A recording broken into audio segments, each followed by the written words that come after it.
Domino Thinking presents Natural Born Speakers with your host, Alison Donaghy.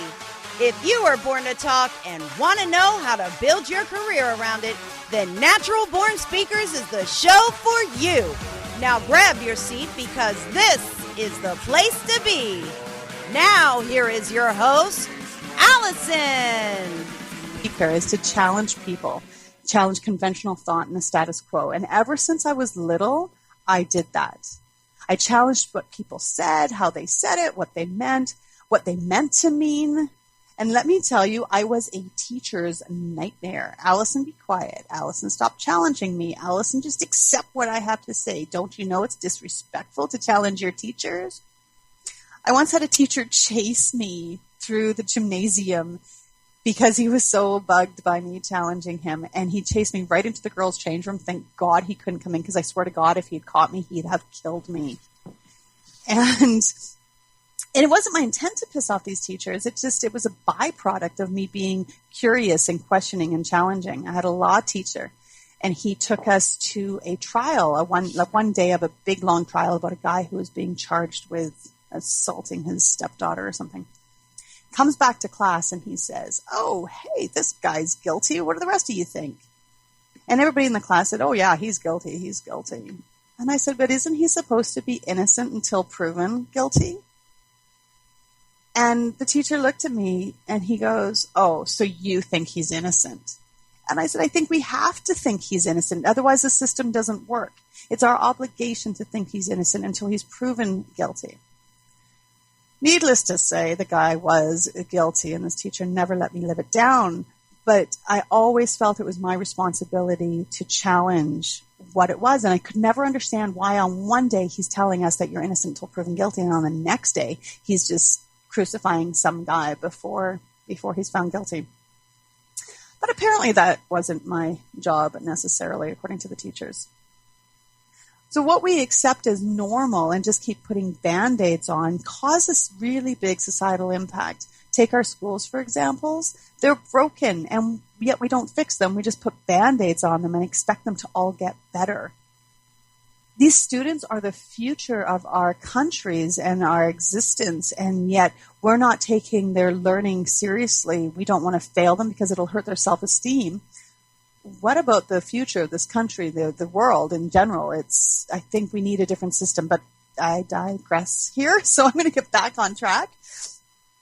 So this journey carried me through high school onto jobs and universities where some teachers were open to this challenging and some still weren't. To cut an already long story short, though, when my son was 10, I started a house painting company called Sunshine Girls Painting.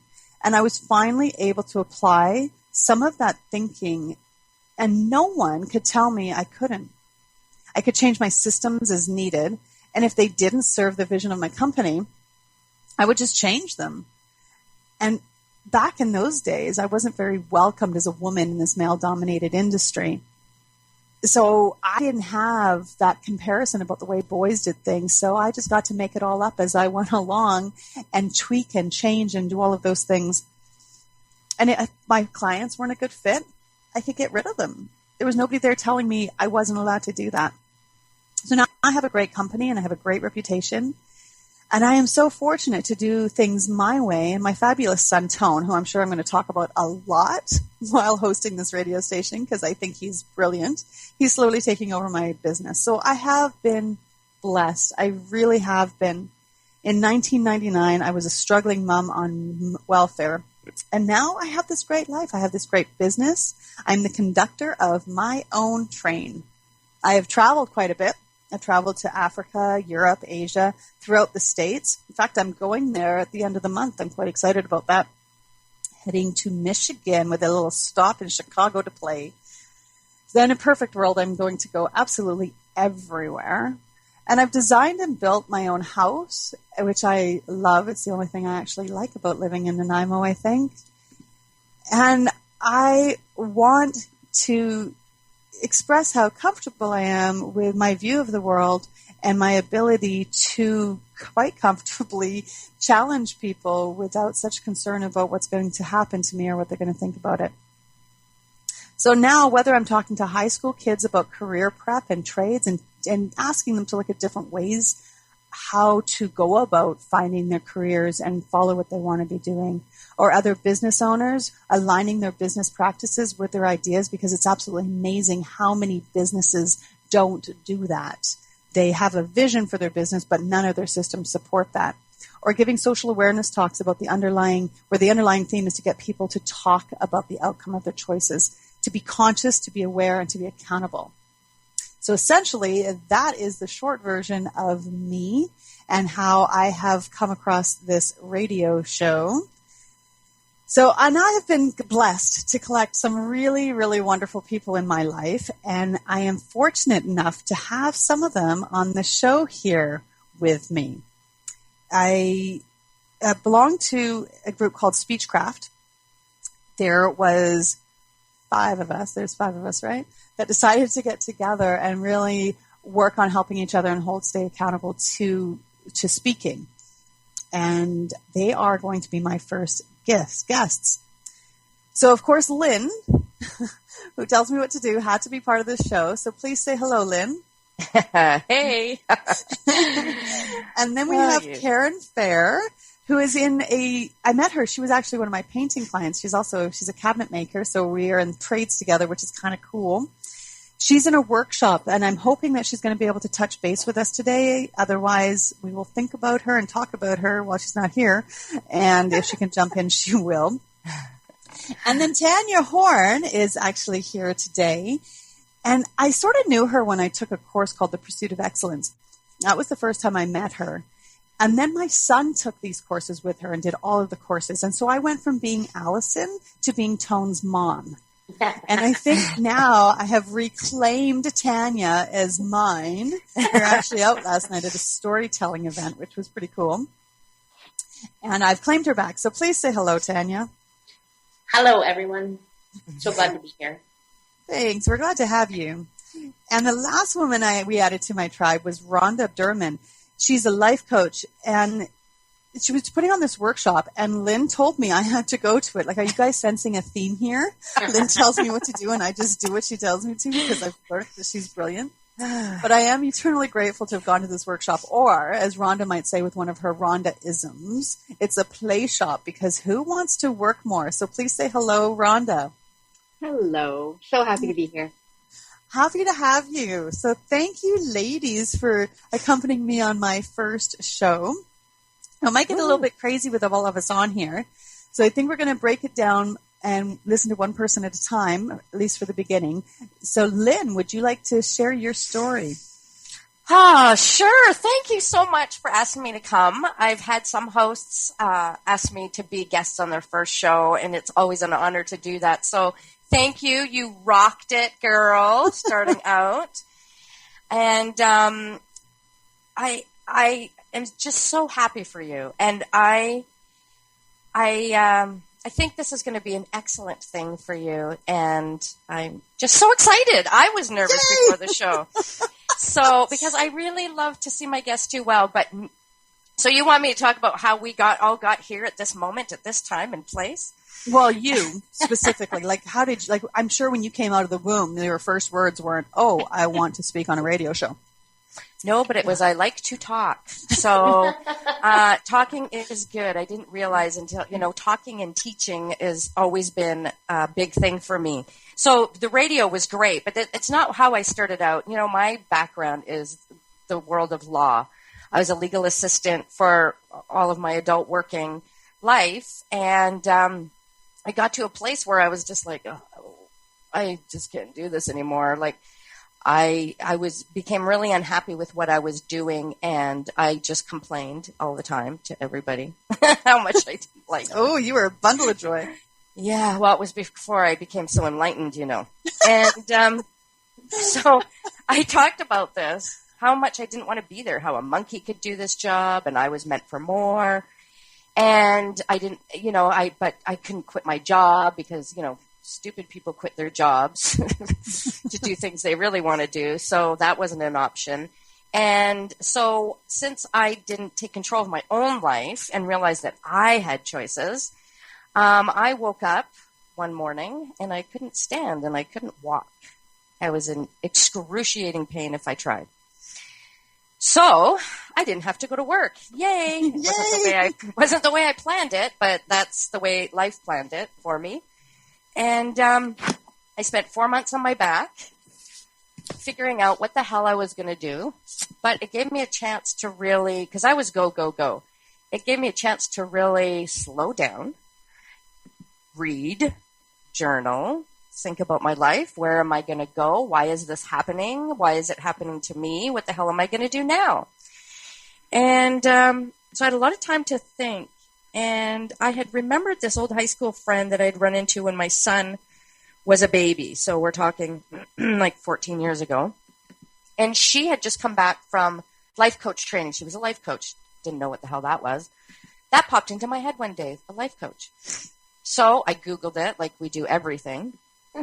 And because that is the authority on everything in life, I Googled what that was. Well, oh my God. This whole new world opened up to me. Started doing some research, and then I started getting back into it, remembered that all my life I always had been interested in personal development, and I was crushing on Tony Robbins from the time I was 12, watching his late night infomercials. Is he like one of your Freedom Five? Oh, I love him. I love him. So I started doing some research, and I found a place I registered to train, and I thought, okay, this is my plan now. I'm going to become a certified life coach. I'm going to go back to work if I need to when I'm better, but at least I knew that it wasn't going to be forever, that I had a plan. So once I was figuring all this out, as I was figuring it out, I started getting better. I started being able to, stand a little bit more. The pain wasn't as intense. And it's amazing how that happened when I started taking back control and figuring things out. So I had a plan. And just before I was supposed to start my training, one Friday after work at the end of the day, my boss called me into his office and explained to me that while I was away and in the process, he was selling the business, and then my job didn't exist anymore. And he was explaining all this to me, and I'm so sorry, and this isn't personal, and I hope everything's okay and you're all right. Inside, I was jumping up and down. I was so excited that I was being let go, that my job didn't exist, and that was the end of it. It was a Friday afternoon, and I thought, oh my God, I don't have to come back here. I can get a jump start on the rest of my life. So I started my life coach training. Actually, I think it was the following week it was starting. And that's what I did. I was so excited. I have never had so much drive, determination, excitement, everything about anything I've ever done in my life. And so when I finished my training, I had a business coach after I'd finished because I didn't know anything about websites, marketing, funnels, promotions, designing a website, any of that stuff. It was so new. Social media, all that stuff. So I had a business coach, and he had said, I found out he had a radio show. And so I was like, oh my God, you have a radio show? I didn't know anybody that had a radio show. It's like famous. Yeah, totally. So I was like, you have a radio show? He's like, yeah, you could too. I'm like, really? So he told me, yeah, this is what you do. And so I was like, okay. Because I figured I need to now promote myself to get the word out there about my new business. So I didn't know anything about it. And I jumped into it, started doing it. And I thought, oh my God, this is awesome. I was connecting with people around the world. I was talking. I was sharing information. I didn't think I would love it so much. I was using it as a means to as advertising, basically. But I didn't imagine now, like 7 years later, that I would still be doing it. Mm-hmm. And then there wasn't anybody around who taught about, now we hear the word podcasting, which is just a recording of a show. But I didn't know anybody who had a show. I didn't know anything about podcasting. I didn't know about promoting yourself. I didn't know how to leverage and build a listener audience. I didn't know any of these things. So I just kind of went along and learned as I went, which is sort of how I'd done everything. And I was lucky enough to meet Kim Boudreau-Smith a few years back through social media, and stayed in touch with her. And she launched Bold Radio Station a couple years ago. And we had several conversations about radio, and then podcasting had come along, and, you know, what she had seen and what I had learned. And she came to me one day with this opportunity to have my own network, which had slowly, a couple of years ago, had slowly come into my brain as something that I wanted to do because I had learned so much and I'd love to teach. So I thought I would love to be able to help and support and mentor other people to have their own show, because I believe so strongly in this platform to get the word out about your business, your message, growing as a person, whatever means you want through this platform is so powerful, because I think conversation is the beginning to anything, building something, healing, connecting people. And so this network, a network of hosts, had become a dream, a goal of mine, something that I was going to work towards. Kim came to me one day and said, "Hey, I have something I want to put forward to you." She gave me the opportunity to build my own network. I don't know how that would have happened otherwise, but you know, you learn along the way, as we all have. You're going to hear from, like you have, Alison, and the other guests, is you kind of just let it go and trust in the process. And that's what happened. And so, Crave Radio Network was born January 2nd, 2015. And we're still going, and there's been learning along the way. And so here I am. I've been a coach and a host for about the same amount of time, 7 years, since 2009. And it's been an incredible journey. I can walk, I can run, I can dance, I do laughter yoga. Oh yeah, let's not get carried away on the running part though. It's been incredible. It was something I never would have thought would have happened. And I am blessed and honored, excited every day to get up. Sunday night, I can't wait till Monday morning to get going again. And helping these people do what they're doing. And I'm excited for every host that comes along. I think it's so incredible, and I'm so excited for them, and I want them to do well, and I'm so excited for you. So this is how I got here. That is a great story. Thank you for sharing it. And, for listeners out there, this is why you need a Lynn in your life. We call her the MacGyver of our group because she is like the resource master. If we want anything or know anything, Lynn is our go-to MacGyver. So I recommend you all get one of her. Well, thank you so much. And Lynn also does laughter yoga. And Tanya and I did one of her laughter yogas one time. And if you ever want to be around somebody who knows how to laugh, Tanya is your girl. She's a laughter blaster. Yes, it is. So we're going to just move on into Tanya now. And I haven't heard from Karen yet, so we'll just carry on and maybe she'll get to join us. In the meantime, Tanya, take her away. Thank you so much.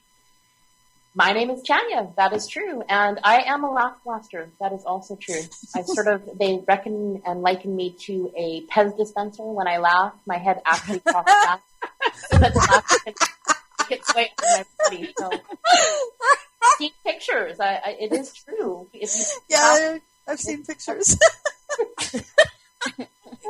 But you know what? Laughter yoga, what a fun idea. I had no idea. I'm thinking, I don't know, do you laugh when you do poses? Like, how does that work? And when I got there, it was just laughing, which felt completely unnatural at first. But once everybody was sort of into it, it just felt so good. It was amazing, and I'd like to do more of that. And Lynn does a great job of facilitating that, for sure. She does. So, my story. I am 43 years old. I have 3 children. Their ages are almost 19, 21, and 25. 2 daughters, 19 and 21, and a son who's 25. And I am absolutely in love with my life today. And I couldn't always say that. I've had some trials and tribulations that have taken me along some tough paths, but coming out the other side and being in the position that I'm in now, connected with the ladies that I am now, empowering each other and ourselves to move forward into grand and amazing things and creating our unique expression, which is going to create impact globally, in my opinion, starts with the ripple effect right here, right now. So I was a teenage mom, similar to Alison, and at 16 found myself pregnant and a runaway, and life was questionable at that point in time, and I thought, this should be fun. We'll just put the baby in a buggy and dress it up, and this will be grand. And it's so much easier when you're young, right? Or naive, I'm not sure. Yeah. Maybe even stupid at that point in time. Anyway, he was born to a 17-year-old mom. I was married, divorced, and had a baby by the age of 19, so I'm a get-her-done kind of girl. And I, really did feel like a grown-up at 16, 17, 18, and now I have those age of children, and I think, oh, dear. They give me human life at that point in time to be responsible for.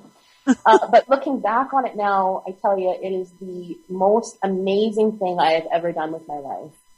I watch my children walk in their lives right now, and how amazed and in awe I am of them, knowing that they have lived through some major trauma and that they are loving, caring individuals just makes me so proud to have done this job. And I do take it seriously as a career. It has been my career.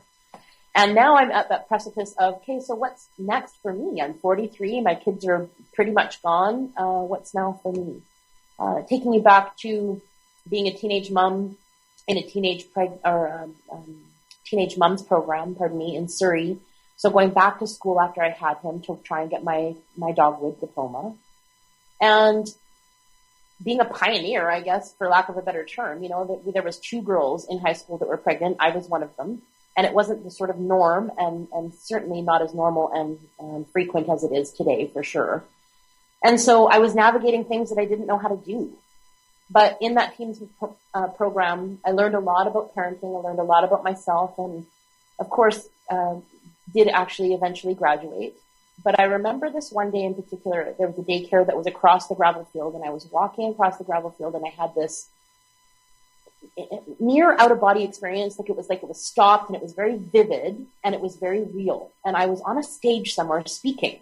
Now, at 18 years old at this point, I'm thinking, I have no reference for what that is, but it was such a vivid dream, it stuck with me. It was sort of a defining moment, if you will. And carried on, through life, and together again, and more children, and as life happens. When my son turned 14, he came to me and he disclosed that he was being sexually molested by my then husband. Now, I tell you, I was not expecting to hear those words from his mouth, and my life literally obliterated right in front of me. I wasn't sure what to do, and so I did what I could to be in reaction. I drove him to the police station, made him turn himself in, went through the court proceedings, which I can tell you right now, boggled my mind how the system really is not supportive of this not happening. It was astounding to me, some of the things that I've had to deal with over the last 13 years in reference to sexual offenders and how the whole system is very protective over them nearly. And so it's been quite a journey. And as you can well imagine, for the first year or two, I was literally laid out on my couch, very depressed. And I didn't want to live, but I also didn't want to die, because I thought, well, I'm not going to put that on my kids. They've been through enough. But I didn't know how to stand yet. I didn't know how to, get up and get through the emotions and the rawness of what that brought to me. But there was something in my mind that told me that it was my responsibility to be responsible to these children, to show them that it's okay to continue life, that it wasn't something that they had to live under the, being a victim of that forever and ever. Knowing that eventually I wanted to move to a place of thriving. I had no idea how I was going to do it. And similar to what Lynn was saying, I just sort of went, okay, you know what? I don't know how this is going to work, but I'm going to just start walking. And so I started reading books. Now, there was a point in time during the day when my purpose was so small, but it was the only thing that would get me through my day from the dark depression that I was feeling. I had 3 things that I wanted to do. I wanted to laugh with Ellen. I wanted to cry with Oprah. And I wanted to learn something with Dr. Phil. And that is no joke. I did those 3 things in one day. And at the end of the day, if I did those 3 things, I felt somewhat good about myself. And as time moved on and I continued to laugh and cry and learn, eventually my desire was kicked in and I wanted something more. And so as I wanted something more, I created more by stepping my game up, by stretching my comfort zone. And Alison referenced the Pursuit of Excellence earlier. Now those courses to me have been where I've done my healing work the most, and my children as well. And while I was walking in the door thinking, I don't want to do this, I knew that I was supposed to be in those program rooms. And so I did a lot of intentional healing around this particular subject matter through continually stepping into and in front of information that was going to grow me as a human being. And fast forward 13 years later, where, like I referenced earlier, my children are amazing. They are thriving, and it is so amazing to watch and be a part of, knowing that I knew I was supposed to be at home with them. I knew that I was supposed to be hands-on. I knew that they needed me all the time in order to set a really solid foundation for them to be okay. And in that process, I also gave myself the gift of having a really solid foundation of creating an amazing life. 2 years ago, I found myself an author of a chapter in a compilation book. My experience with sexual abuse. And on the heels of that, the deadline came through. My daughter said to me, my youngest daughter, Maddie, said, I want to write. Why can't I write? When I reached out to the author of the book, the compiler of the book, she said 2 people didn't get in. If she can get it in by midnight, she's in. So at 17 years old, she became a published author as well. And she spoke about having a father who's a pedophile. So that's really powerful in my opinion. And one of the things that I am dedicated to is to start conversations about this subject matter and other things that people don't want to talk about that are stigmatized, like depression and anxiety, sexual abuse of any kind, as a matter of fact, because my strongest belief is that when we talk about these things, we can actually create something different. When we keep it in the shadows and we don't talk about it, there's shame there, there's guilt there, and it grows. Mm-hmm. And I am unwilling to be a participant in that. So here I find myself on the radio with you. I did 6 months of radio with Lynn last year. I am an award-winning Toastmaster because I joined Toastmasters last September and just dove into the deep end of the pool and really started creating actual real change in my life. I've lost 130 pounds in that journey in the last year or 2 years, I guess, now. And I'm at the gym 5 days a week. So my life is qualitatively different than it was even just 2 years ago. But it's been an incredible process to get to this place. I feel very honored to be here in the company of these fabulous women. And I really appreciate being able to tell my story. Thank you so much, Alison. Oh, well, thank you. You do have such a great story, and the strength that you've shown to sort of come up the other side of it is just admirable. So thank you for that. You know, I always find it so fascinating when I hear, because we're close to the same age, those things that were abnormal when we were younger, they're not unnatural or unnormal. Unnormal, is that even a word? They're not abnormal now. They're just accepted as part of what it is. And then I wonder what abnormals people are experiencing today will in the future then become the new normals. And it's so hard to anticipate because we seem to be so far along with technology and acceptance and openness. Even though we're not fully there yet, we're so moving in that direction. Mm-hmm. It's interesting to see what the next abnormal will become normal again. Does that even, do you follow that? I'm following you. I don't know that Excellent. As long as there's one person out there who gets what I'm saying. Yeah. But thank you for that. I'm your one. Yay. Okay. Excellent. You can be my one.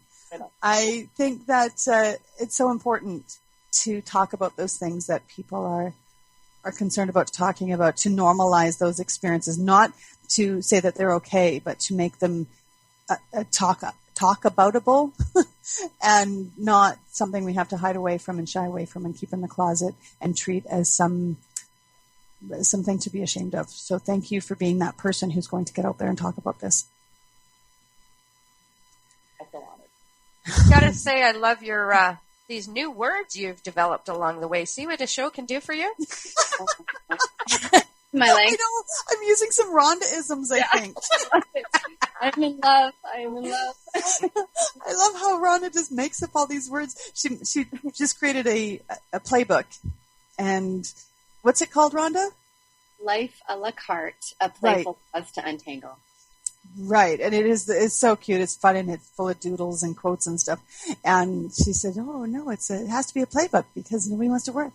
Hence, her play shops instead of. But then play shopping, isn't that like shopping should be play, not work? So how does a workshop become some classroom when shopping is never done in a classroom? I don't even understand that anymore. Maybe we need to remove your workshops to the mall.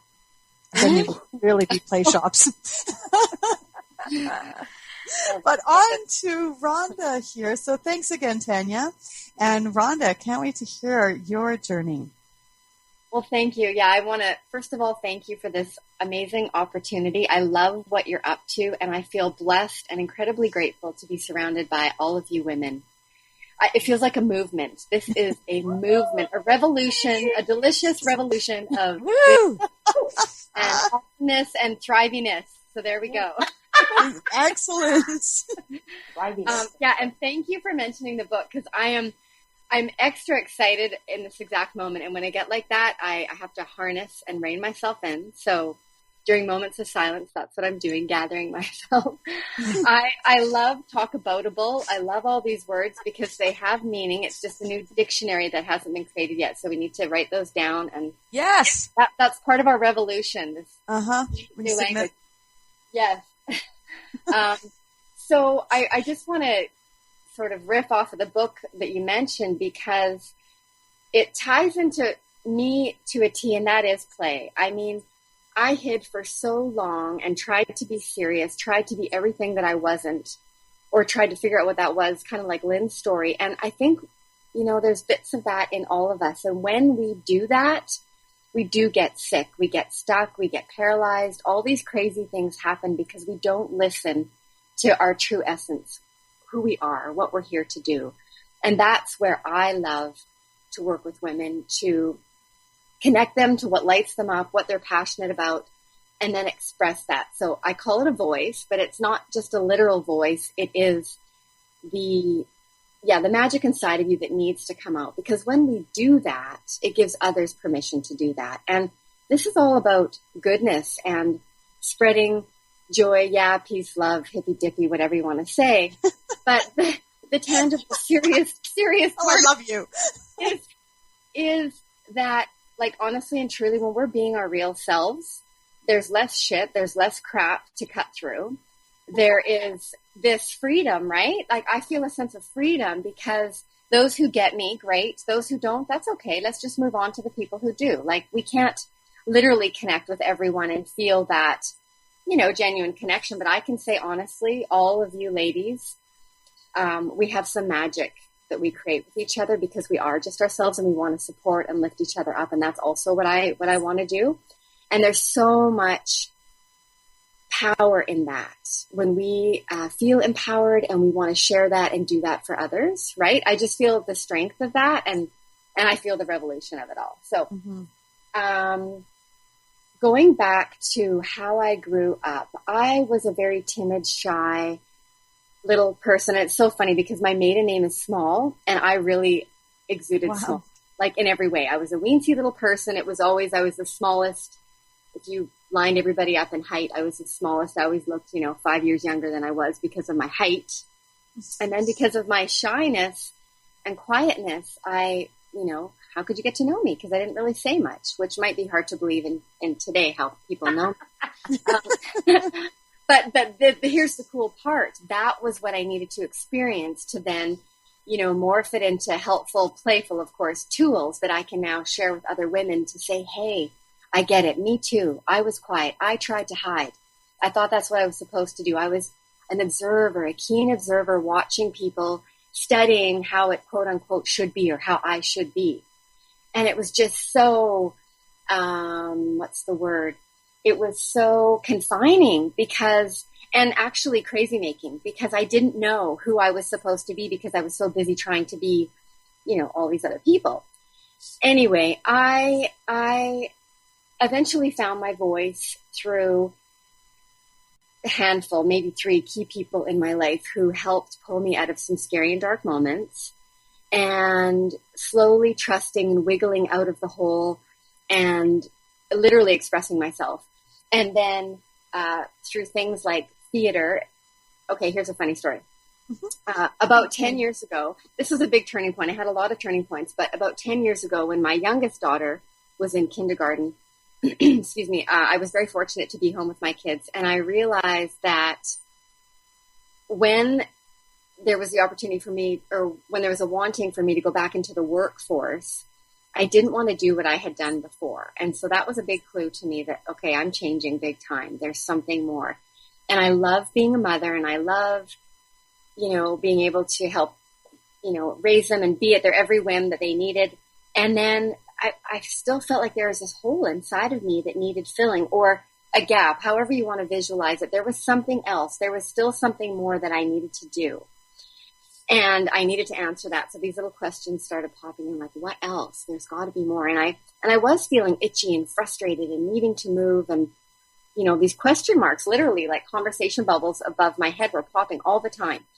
And so I was reading the paper. This was 10-ish years ago. And I said to my husband, oh my gosh, they are doing auditions for this local theater. And this is so crazy, but I just feel like I need to do this. So I was equally scared as I was excited. And he said, just go do it. So my whole intention here was to be out of my comfort zone by auditioning. And what ended up happening was I got a lead role in the play. I was like, what? And it was crazy, and it was awesome, and it was scary and exciting. And then friends actually came to watch, and I thought, oh my gosh, if it isn't enough to stand on stage. Oh, and I sung, like I was singing. And you don't even want to hear me sing, but I did it. And my friends came, and so it was wonderful because I was living proof, excuse me, also to my children. My kids, they whip me into shape, and they don't even know it probably, but I want to be living proof that you can have a life that you love, that it's hard, but you do things anyway. It gets better, it gets awesome, and the better it gets, the better it gets. Listen to the questions, listen to your curiosities, be open, do it all. It's magic. And I want to be that example for my kids. And so this was one cool example, because of course they came and they saw me, and I think they were a little scared. And then they were a little like, oh wow, that's actually kind of cool. So yeah, that was a big turning point and a big reality check that, okay, yeah, there's more I need to do here in terms of exploring and growing. And then my offering. So similar to Lynn, I started exploring the coaching world, and I really got excited because it's one of those things where you look back and you go, oh yeah, I was doing this already. It just wasn't a thing then. Lynn, you probably felt that way, right? You go, oh yeah, people would be drawn to me and we'd chat and have meaningful conversations about life and what you want. And so I got my certification as well, and just, the fire grew. And what I love to do now is speak to groups, women. I do work with men, but I'm really drawn to women that have a story similar to mine, 10 years ago, where there's more. It's like, what else? Knowing that there's this something inside of you that needs to come out. It needs a voice. It needs to be expressed. Again, whether that's a literal voice or, in the case of my playbook, creating something that is an expression of you that can be shared, that adds value to people's lives, or just makes them ask themselves questions, And I love it. I love what I do. I'm so grateful to be surrounded by supportive, empowered women like all of you. And, my mission in life is it's actually funny. I was thinking about coming on the show today. I was excited. I was a little bit nervous, and, what am I going to say? And these 4 words popped in my head, and they are uplift, inspire, play, and create. And in that order, that's what I'm up to, and that's what I want for women. I want them to have the life that they want by creating it, because, like Tanya said, we have choices, or maybe Lynn said it, but I know we all believe that we have a choice. We can create the life that we want. We need to be accountable for what we do and who we surround ourselves with, what we what we read, all of that. And so, yeah, uplift, inspire, play, and create. That resonates, and that's what I want to spread. That's what I want to spread in the world. And I believe that women can thrive, not just survive, Right. Oh boy, can we ever. Mm-hmm. Yeah. That's terrific. And you're totally like my word lady. We were in actually Toastmasters together, and I'm always she has such a pretty way with words. Oh. So I love that you attach these words to the things that you are moving towards. Well, thank you. So fun. Mm-hmm. Go ahead. Well, we're so polite. Going back to when I said I needed to stop hiding, or I was hiding, this book for me is also a big, there's a vulnerability in exposing yourself in that way, because there's that little critic that comes on your shoulder and says, "Ooh, what will people think?" And the thing that's really cool about, I'm 46 and I love 46. Because it really doesn't matter what other people think. It's none of my business, actually. Yeah. I can still love people and go, "Thank you for your opinion." But we need to do these things. And so that's my big encouragement, is do what you need to do. Do it respectfully. Do it with love. Have a heck of a lot of fun doing it.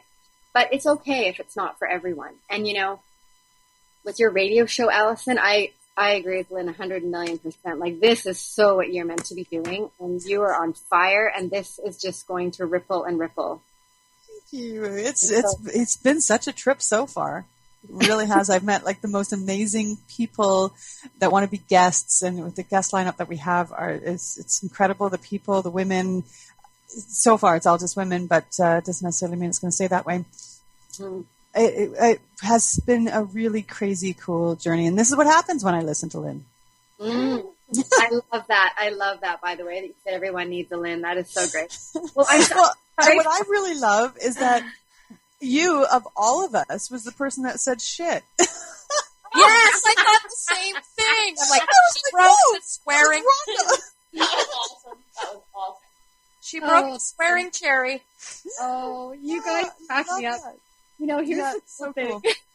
And one of the other things that I want to mention about what you had said too is that you had said something about this being an evolution. And if I recall correctly, I think W for Divas, which is the radio station that we're on, because they've merged with Bold Radio and Crave Network as part of it. Like, it's really all so confusing for me. Lynn might be able to explain it all better.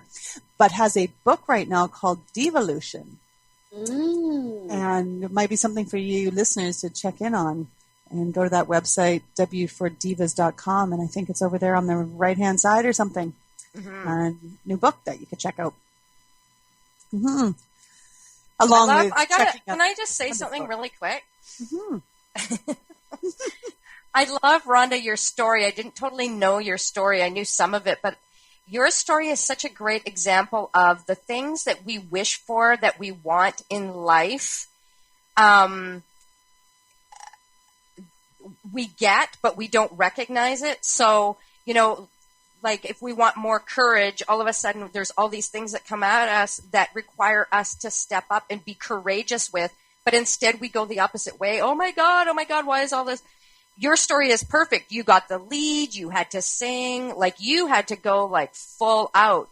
And that was exactly, it gave you the opportunity to use your voice. And so many of us, whatever it is that we want, just come at us, and it's like life's going, hello, I'm giving you an opportunity to exercise that. Your story is such a great example of that. I love it. Oh, love it. Oh, well, thanks for saying that. Yes, and I agree with you 100% that we have to look at the opportunities, look at them as opportunities, and recognize that that's what's happening. Because isn't the universe powerful? Like, it just keeps coming at us if we don't listen. Yeah, it's all talk-aboutable. Talk about it. I love that freaking word now. Feel a blog coming on. It literally was talk-aboutable. Yeah. I think that totally, it's a word. I think so. Yes. Yeah. Mm-hmm. Yeah. So anything else that you ladies might like to contribute or comment on each other's? Well, I should probably mention too that Glinda the Good Witch is the name that we've given Rhonda, and which is why in our speaking group, and which is why it's so funny that she was the one that swore. Yeah, I know. That was awesome. That made me laugh out loud. Wait, sorry? That was awesome. Made me laugh out loud. It was awesome. Yeah, it was really good. And she's so, I think, so much more proper than the rest of us. So I love that she did that. I love it, love it, love it. This is the cool thing about being vulnerable and showing all your sides. And I mean, I don't know why a diamond is popping in my head, just facets, but we are all, there was times when I struggled with, again, going back to my childhood, do I have to be this way or like this person? And it was such a pigeonholed way of thinking, when really we are all of those things. We all have a bit of Glinda in us. We all have a bit of MacGyver. Well, I don't know about Alison. I don't know about any Glinda and Alison. That's true. Okay, well, I wouldn't do the dress. And to me, this is where the magic is because it's who we hang out with that bring that out in us, which is such a beautiful thing. And that's why we get to pick. And so again, I just feel blessed because, this is going to sound weird. And I mean this in the best Glinda way. But, I had the opportunity to have the shit brought out today, right? Mm-hmm. Because of the company that I'm in. And I mean that lovingly, right? Like, I wouldn't have said it if I wasn't surrounded by the women. As wacky and weird as that sounds. That's true. I think you can. Well, with a host that talks like a, sailor or trucker most of the time, I'm quite impressed. Yes. Rhonda, you brought up a very good point, and I was thinking that this morning about the dichotomy that exists in life and the fact that I am all of those things.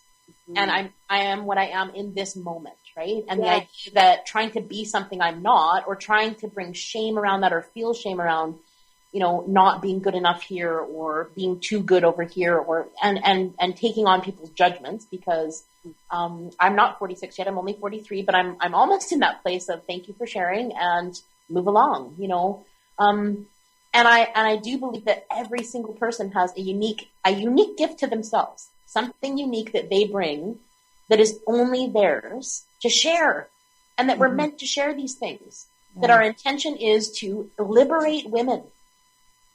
Isn't it a shame that we have to? Isn't it a shame we have to wait until we get to this age? Yes, to be able to get to that place of comfort. If we could teach our daughters and our sisters and nieces or whoever in our life that, and this isn't just a female problem, like I think men probably suffer from it as well. We just don't talk to them about it as much.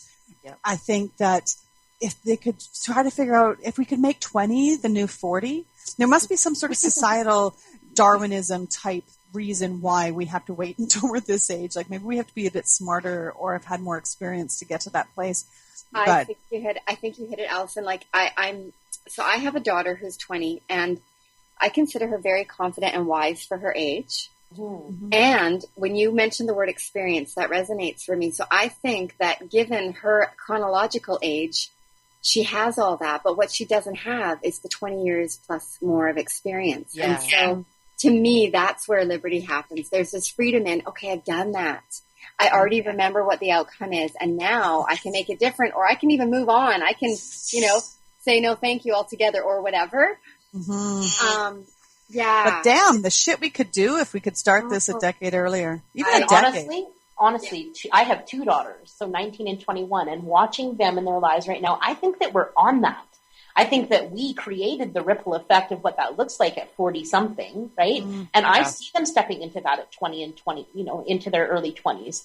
I see it, and it's so vivid, and it's so delicious because, instead of my daughter staying in a relationship that she was engaged to a guy, and she said, Mom, I'm 20 and really unhappy. I'm engaged. I love him, but I'm not happy. I want something more out of life. And I don't want to be 32, 2 kids in, and unhappy. I thought, my God, your intelligence is crazy at 20, and I know that was because I made choices through my life to stand up and actually be a hands-on parent, lead by example, and teach them that it's okay to use their voice, to stand in their truth, and to actually live their best life. And I see the results of that, and it is incredible. It is such an incredible high. I love it. Love it. Well, I guess that's the new normal. Yep. Right on. We're moving towards that, right? Maybe there's our answer, right? Yeah. And there's things like this, having a show that will help do that, because we're global. Mm-hmm. And, we can reach anybody, anywhere. the fact that this show and all shows are recorded means we can reach anybody at any time, and the message lives on. Mm-hmm. And that is one of the majorly powerful things about this is it creates conversation, because our shows are also, we can have call-ins, and we can chat, and we can start the conversation. Someone's heard something listening to this show that piqued something within them, because that's how it works for us. Mm-hmm. We hear something when we're ready to hear it and act on it. And that's what these do. Mm-hmm. Yes. Incredible. Yeah, very good point.